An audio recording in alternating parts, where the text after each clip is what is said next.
আছো নাকি? কি চাই তোদের?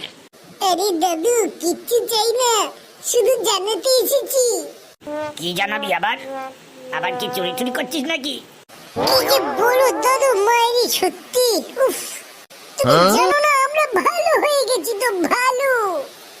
এই যে দেখি ভূতের মুখে রাম নাম। ও তুমি যা ইচ্ছা বলো, আমরা এখন ভালো হয়ে গেছি, সব ভালো। শোনো দাদু, যারা ভালো হয় তাদের সাহায্য করতে হয়, হেল্প করতে হয়। আর তুমি কি সব বলছো?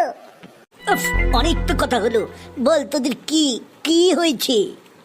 শোনো দাদু, আমরা ওই 3 রাস্তার মোড়ে একটা সবজির দোকান দেব। ওখানে তাজা তাজা সবজি পাবে। তুমি কিন্তু এসো, আমাদের কাছ থেকে একটু বাজার করো। নিশ্চয়ই আসবো, নিশ্চয়ই। ডিসকাউন্ট দিস আমাকে।